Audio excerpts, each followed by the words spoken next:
Estamos en 1924. El aire huele a polvo, a ladrillos viejos hechos añicos, y solo se oye el golpe de la piqueta. Imaginen a Mateo, un joven aprendiz de ceramista. Para él, cada golpe es como si se lo dieran en el pecho. Está viendo caer los muros de la vieja capilla, ese pequeño faro que saludaba a su familia cada mañana al cruzar el puente. Y es que para él y para todo el barrio esto no es un simple derribo, es una herida abierta en el alma misma de Triana. Esa herida de Mateo, en realidad, fue la herida de todo un barrio.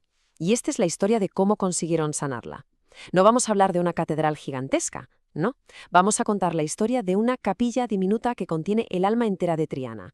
Una historia sobre perder algo, sobre una promesa que no se podía romper y, al final, sobre un renacimiento. Pero claro, para entender de verdad la joya que se levantó después, primero tenemos que sentir el vacío que dejó la capilla original. Hay que ponerse en la piel de la gente de la época y comprender qué fue exactamente lo que se perdió con aquel derribo.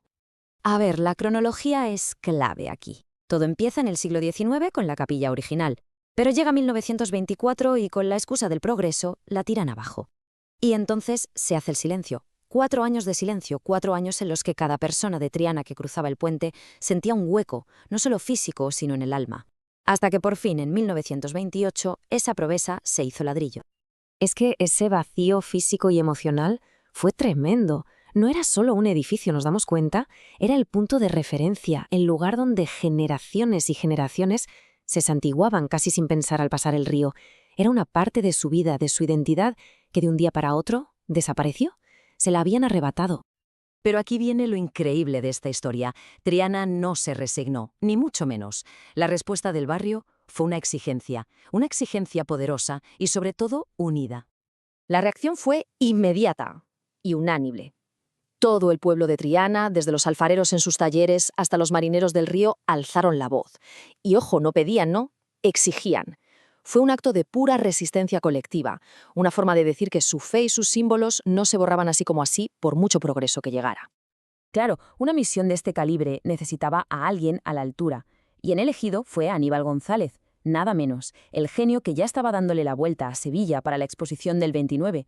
No fue solo una elección técnica, fue como elegir al único hombre que tenía en sus manos el poder de curar la herida de Triana. El reto era inmenso, de verdad.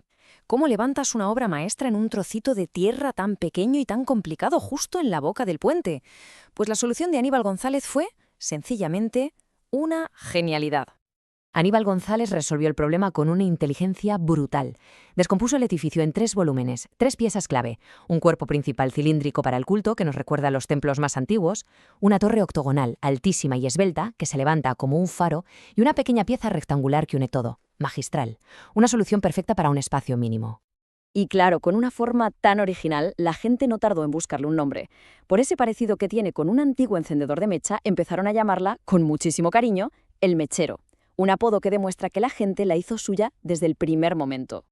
Pero bueno, la visión del arquitecto necesitaba manos que la levantaran. Y esta capilla no se construyó solo con materiales sin más. Se construyó con el alma de la artesanía de Triana.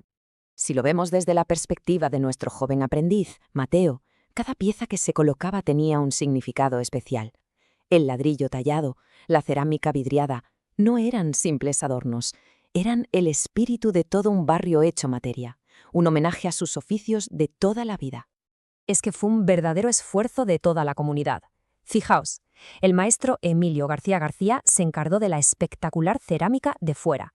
La famosa fábrica Montalbán donó toda la de dentro.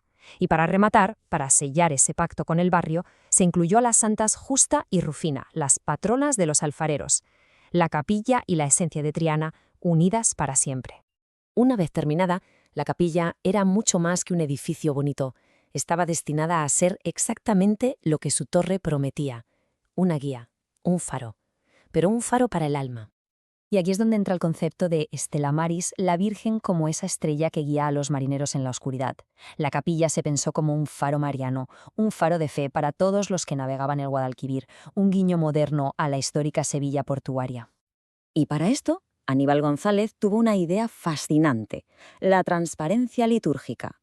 En lugar de una talla de madera escondida dentro, colocó una pintura de la Virgen, que se ve perfectamente desde la calle, a través de una cristalera enorme iluminada día y noche. La fe, así, se hacía accesible a cualquiera que pasara por allí. una presencia constante en la vida del barrio. La construcción acabó en 1928, sí, pero fue justo en ese momento cuando empezó la verdadera historia de la capilla. Fue cuando el ladrillo y la cerámica por fin cobraron vida. Esta es la pregunta del millón, ¿verdad? ¿Cómo es posible que un montón de ladrillos y azulejos vaya más allá de su materialidad y se convierta en algo vivo, en parte del día a día de la gente? Pues la capilla sigue viva, a través de sus rituales. Por un lado está el pequeño gesto diario, casi un acto reflejo, de miles de personas que se santiguan al pasar, convirtiéndola en una especie de humilladero moderno. Y por otro, la gran celebración del año, la procesión fluvial, con la Virgen navegando por el río, reafirmando ese vínculo eterno de Triana con sus marineros. Y como cualquier lugar querido, no tardó en generar sus propias leyendas. Se cuenta que la veleta de la torre es un homenaje a un sereno del barrio apodado El Veleta, que se enfrentó a un toro bravo. La propia comunidad fue tejiendo sus historias en el edificio. Su encanto ha inspirado a muchísima gente. Mirad esta descripción de la escritora Rosa Díaz, es que es perfecta. Una casita de chocolate. Evoca a la perfección esa belleza casi de cuento que tiene, su textura, su aspecto de algo precioso y querido por toda la ciudad. Bueno, después de todo este viaje llegamos a la gran pregunta. ¿Qué es lo que hace que esta pequeña construcción sea tan grande? Pues al final la clave es esta. La monumentalidad de la Capilla del Carmen no tiene nada que ver con sus dimensiones. Viene de su peso simbólico. Es un faro, es una puerta, es un tesoro de la artesanía local y, por encima de todo, es un símbolo que le pertenece a su gente, que la siente como suya. Y terminamos con esta imagen que es pura poesía y resume la historia a la perfección. La capilla no es solo un edificio que separa o une dos barrios, es un faro de identidad, un símbolo de la fe y de la resistencia de Triana. Es, en definitiva, una promesa de luz que conecta no solo las dos orillas del río, sino también el pasado con nuestro presente.